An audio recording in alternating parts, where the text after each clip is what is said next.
Okay, so this lecture is going to look at where interest rates come from and the financial system. And the reason that the financial system is extremely important in the economy is that it matches savers and borrowers, and it benefits the entire economy. And ultimately, we think about financial system, that borrowing leads to investment into capital, so investment into companies that can grow, and that growth is going to grow the economy overall. So the financial system is also extremely important in economic growth. So to see why the financial system is important, let me give you an example. So why does a financial system exist? Well, imagine the case that I have $100, or let's say $1,000. So I'm sitting on $1,000 and I don't want to spend it for another few months. So, okay, well, I have 6 months that I need this $1,000, but I don't have any use for it for that 6 months. So interest rates are really low. I don't really want to put it in the bank, and so I'm kind of depressed because there's not really something to do with that money for 6 months. So I go to the bar, sit down, have a drink, right? And it's a bar joke. So the bartender asks, "Why the long face?" And I say, "I'll tell you what. I have this extra $1,000 just sitting at home, and I have nothing to do with it. I have $1,000 and I just can't spend it for 6 months." Okay, and then the guy next to me, because this is a bar joke as well, says, "You think you have it tough, buddy? Well, let me tell you what's tough. I'm a contractor. I build houses, and then right now I'm having to build houses with a hammer and a nail. So I have to take the nail and I just hammer it in one at a time. I could be so much more better at building houses if I could have a pneumatic nailer."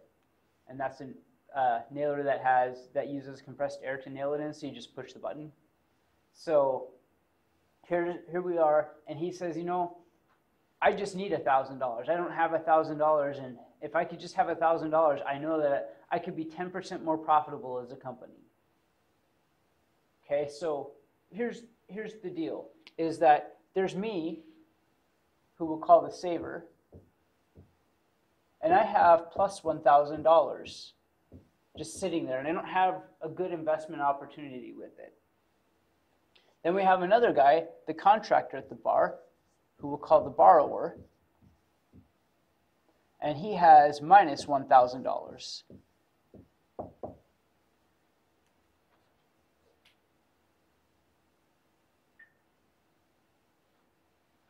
So we have a saver with plus $1,000, a borrower who needs $1,000, and we're sitting there and we have a few more drinks, and then the bartender, because the bartender is always smart in bar jokes, so he says, "I got an idea.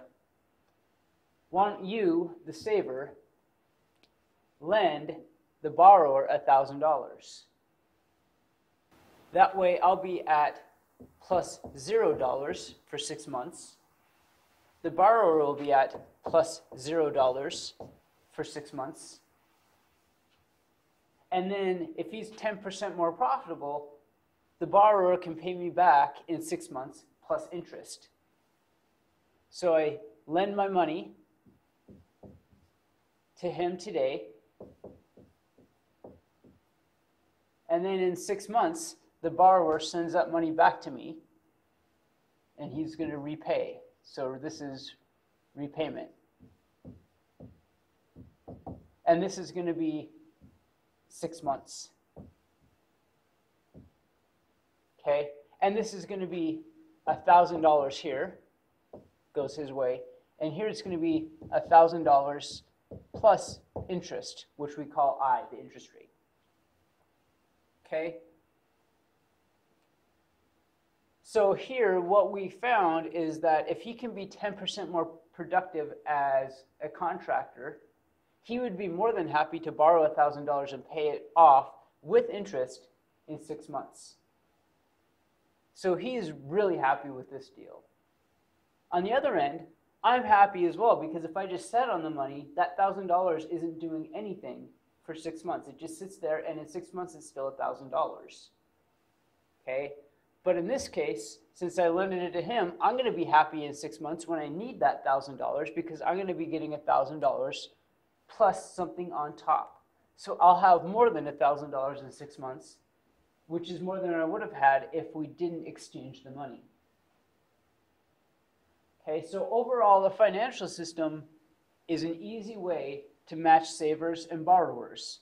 And this type of matching for a voluntary exchange of lending and loans and transactions is going to benefit the entire economy, right? Because sometimes you just need money. And if you could just borrow money, you'd be more than happy to pay it off in the future. Or vice versa. Sometimes I just have money and I'd be more than happy to invest it for a set time as long as I get interest back in the future. Okay, so the financial system matches these savers and borrowers. Okay, because obviously a lot of lending doesn't happen when I go to the bar because I'm upset because I have $1,000 in my wallet.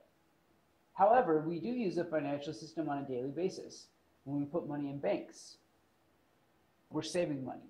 And the banks in return can then lend that money out to borrowers. So it's matching savers and borrowers even though I never have to meet face to face.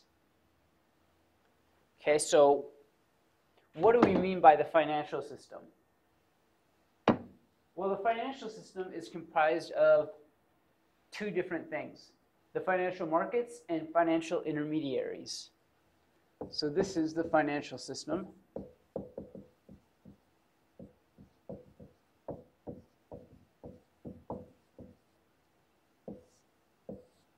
And it's broken into financial markets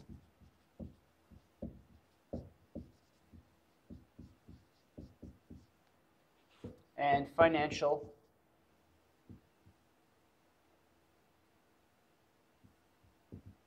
intermediaries.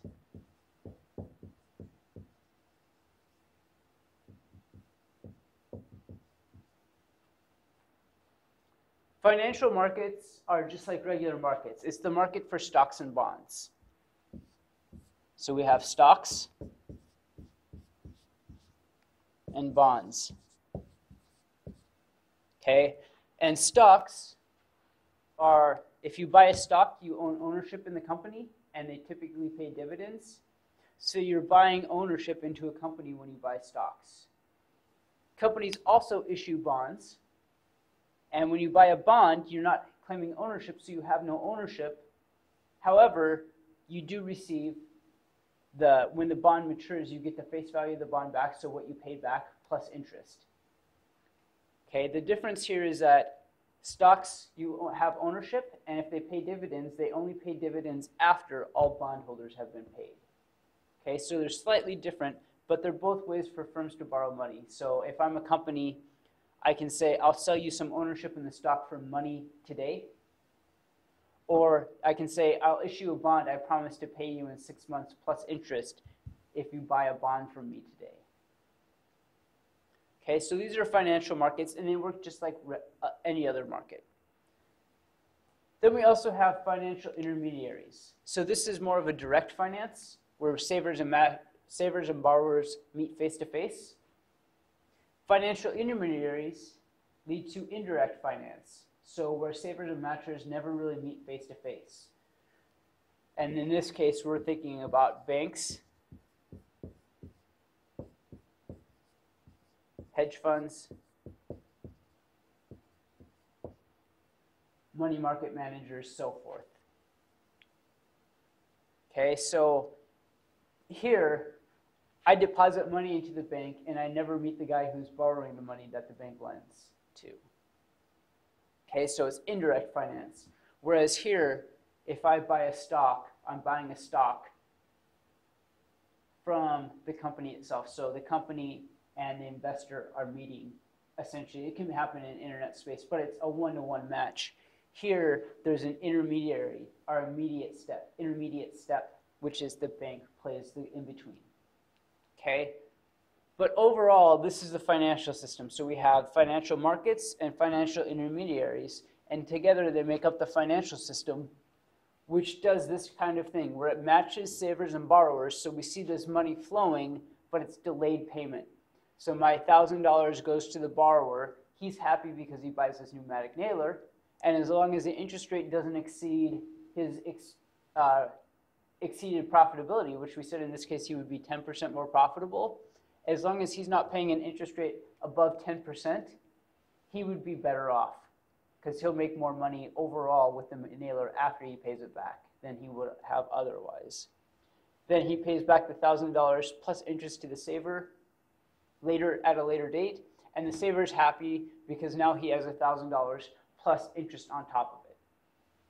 Okay, and this is what the financial system does.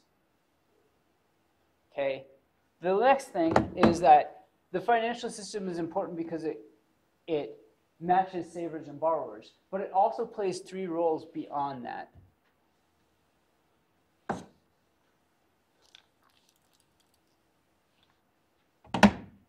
So the financial system provides 3 important roles.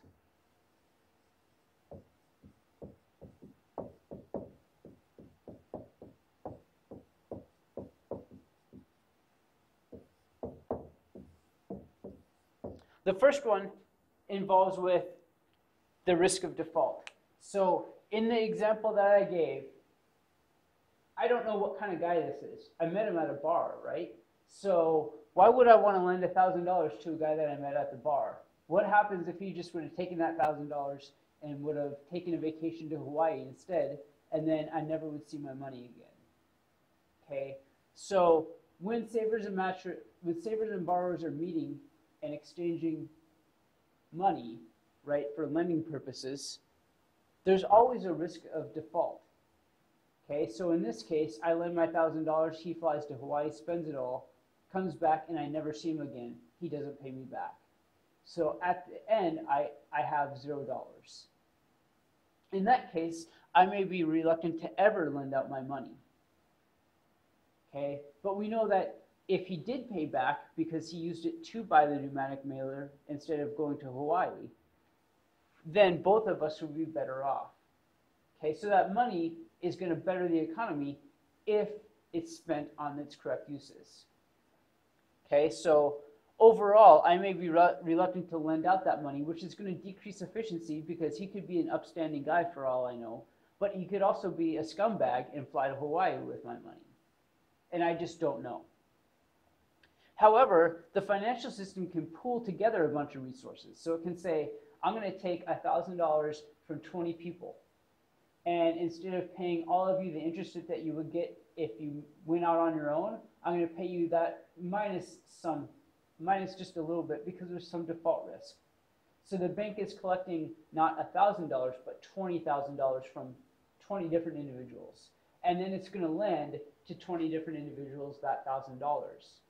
And in this case, if one of them doesn't pay back, right, so 1 out of 20 or 5% don't pay back their loan, the bank still gets $19,000 plus interest, which is probably going to exceed that $1,000 that they missed out on. Okay, so the bank is going to get $19,000 because one person defaulted on their $1,000 loan. However, with the interest, the bank may have $20,000 or $21,000, let's say. So now it can take that and it can pay back every person the $1,000 plus a little bit on top, even though there was a risk of default and one person did default. Okay, and we call that spreading risk.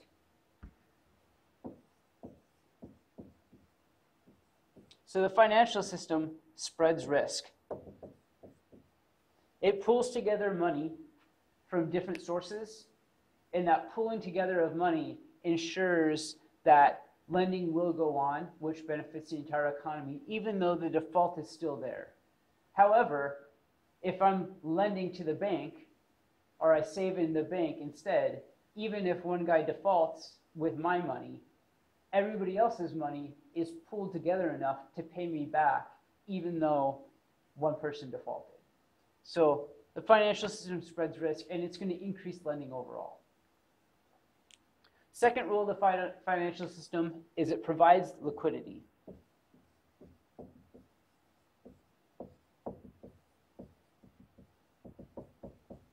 And liquidity is the ease at which assets can be exchanged for goods and services, or into money. Okay, so for example, cash is the most liquid asset. I can take it to 7-Eleven or Walgreens, and I can spend it. Okay, So cash is the most liquid asset that we have. Okay. Another asset that we may have that is more illiquid might be a CD. Well, if we have a 6-month CD, certificate of deposit, then I can't use that money for 6 months. So I can't turn it into goods and services or into cash until 6 months. Okay, so it's a little bit less liquid. And then we have more illiquid assets, so something like a house, right? I could be really rich by owning 20 houses, but if I can't sell them to buy groceries and I have no cash, then owning 20 houses doesn't help me feed myself. Okay, so in this case, a house is a very illiquid asset because it takes time to sell. It may take a few months or a few years to be able to sell off that house and turn it into cash, which I can then use to buy goods and services. Okay, and other assets, which would be really illiquid, maybe baseball cards, where you have to find a collector who's willing to pay the right price, so forth, right? But the financial system improves liquidity. Okay, so for example, if banks accepted baseball cards, more people would be willing to buy baseball cards and sell baseball cards to banks. So if the bank said that we're going to accept baseball cards now, the supply and the demand for baseball cards would start going up. And as a result, those baseball cards become easier to exchange for cash. Okay, so the financial system provides that liquidity. It also provides it where I can take out a mortgage on my house if I really need money. So I have the house, and I don't necessarily have to sell the house, which banks help provide, making it easier to sell. I can also take out a mortgage on my house and just borrow the money on the house and use that money to buy food. Okay, so I could use that money. Overall, the bank is providing liquidity to me in those two ways. The last role of the financial system, and I think this is the most important one, but this is the one that happens behind the scenes that goes on every second of every day, is it provides information.